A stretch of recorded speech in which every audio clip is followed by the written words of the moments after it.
Les kitniyot, parlons-en. Est-ce une pratique ancestrale extrêmement importante ou une mauvaise blague qui dure depuis trop longtemps? Je vais vous dire ce que j'en pense. Avant toute chose, je dois dire qu'en général, on a l'impression que si un Ashkénaze abandonne les kitniyot, c'est bien parce qu'il est devenu un peu moins religieux, un peu moins pointilleux dans sa pratique. Eh bien moi je dirais qu'il est devenu peut-être un peu plus intelligent, un peu plus rationnel même, et peut-être plus droit dans ses pompes, et pourquoi pas plus religieux. Cette coutume d'éviter les kitniyot à Pessah est propre aux communautés ashkénazes et remonte au Moyen-Âge. Consiste à ne pas consommer certaines légumineuses comme le riz, les lentilles, les pois chiches, le maïs, le soja et tout un tas de choses encore pendant la fête, comme une extension de l'interdiction de manger du chametz. Eh bien, moi, je déclare ici que je vois aucune raison réelle de continuer à respecter cette coutume d'année en année.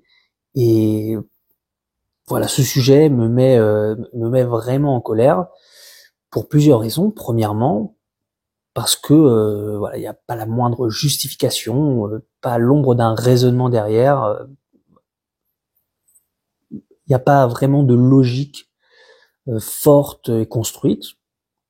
Deuxièmement, il n'y a vraiment aucun empêchement halakhique à l'annuler immédiatement.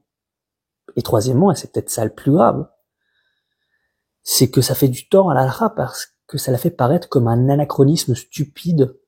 C'est un énorme chilul Hashem, parce que ceux qui voient ça, eh bien, nous prennent vraiment pour des gens qui ne réfléchissent pas. Et donc, quelque part, moi, ça me fait mal de voir que cette pratique si ancrée continue d'année en année, et quelque part, la halakha paraît aux yeux du monde, et à mes yeux, à cause de ça, un peu... Par exemple, Chazal raconte que les nations du monde se moquent d'Israël à propos de la vache rousse, dont le commandement est incompréhensible.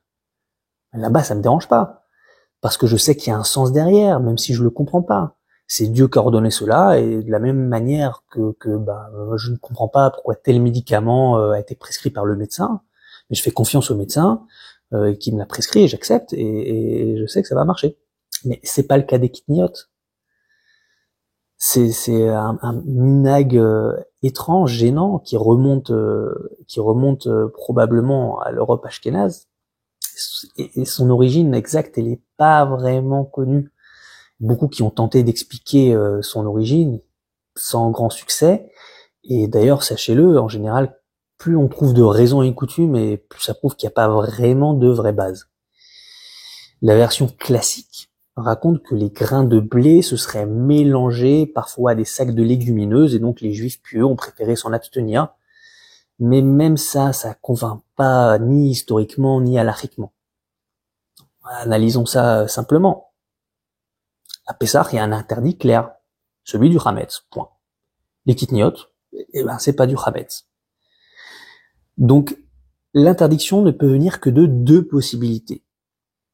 Soit un risque de mélange avec le chametz, ou alors une volonté d'ajouter une nouvelle interdiction pour faire les vrais religieux, ce qui relève du paltosif, l'interdit d'ajouter un commandement à la Torah. Pour ne pas accuser les générations précédentes d'avoir été ignorantes ou fautives, supposons que le risque de mélange était réel à leur époque. Très bien. Mais aujourd'hui, il n'y a aucun risque. Personnellement, j'ai jamais trouvé un grain de blé dans un sac de lentilles. Et même s'il y en a un qui s'y trouverait par hasard, mais c'est hyper rare, hyper rarissime. Et aujourd'hui, toute présence de gluten non déclaré est complètement interdit par la loi. Et puis si ça peut arriver, alors ça peut arriver aussi avec des pommes de terre, avec la salade, avec des potes de conserve. Et pourquoi on n'interdit pas toutes ces choses-là? Pourquoi on interdit seulement les légumineuses? Et pourtant, chaque année, toute notre préparation de Pessah, surtout chez les Ashkénazes, tourne autour des kitniyot. Pas autour du vrai chametz, pas autour des mitzvot essentielles. Et ça, encore une fois, ça rend la halakha ridicule. Pas seulement pesante, pas seulement stricte, ridicule. Et quand la halakha est ridicule, eh bien c'est un chilul Hashem. Et puis il y a un petit peu cette tendance étrange de vouloir un interdit qui a pas de sens juste pour se sentir religieux. Allez, on se rajoute des interdits, mais ça n'a pas de sens. D'ailleurs, il y a cet adage populaire qu'on dit, c'est trop bon pour être cachère. Eh bien, pour certains, si ce n'est pas pénible et absurde, c'est pas vraiment religieux. Il faut que ce soit pénible. Mais c'est quoi cette interdiction? C'est pas une xéra. C'est pas un minac solide. C'est au mieux un vieux rachash, une vieille crainte. Et un rachash qui disparaît, eh bien, il n'y a plus de statut. La halakha, elle ne demande pas de faire des détours là où il n'y a plus de danger. Quelqu'un qui continuerait à éviter un arbre qui a été déraciné il y a des années, ça n'a pas de sens. Pourtant, on continue, encore une fois, année après année, à s'épuiser, à se ruiner et à faire de cette fête un calvaire à cause d'un pseudo-rachage qui a disparu depuis longtemps s'il a déjà existé. On connaît tous, par exemple, on se moque des chassidim en rappelant l'histoire du rabbi de Gour et de son balai, qui ne voulait pas qu'on allume les bougies de Hanouka à côté d'un balai parce qu'il avait peur que les chassidim prennent ça pour un minag et commencent à faire ça. Et donc il demandait aux gens de prendre le balai, de le mettre dans la place, dans la chambre à côté. Et la blague, c'est que les chassidim tous les ans mettaient un balai, prenaient le balai, ensuite le mettaient dans la chambre d'à côté pour faire exactement la même chose. Et on se moque d'eux, mais en réalité, on fait la même chose avec les kitniot, et on appelle ça le respect de la halakha.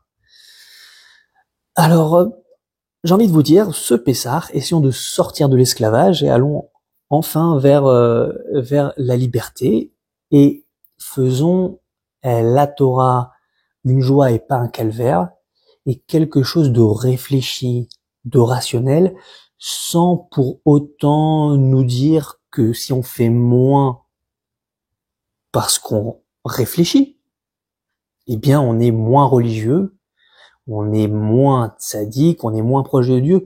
Au contraire, Dieu veut qu'on fasse les choses après réflexion et pas simplement parce que on m'a dit de faire ça, je sais que ça n'a pas de sens, mais allons-y. Chag Sameach et bonne liberté.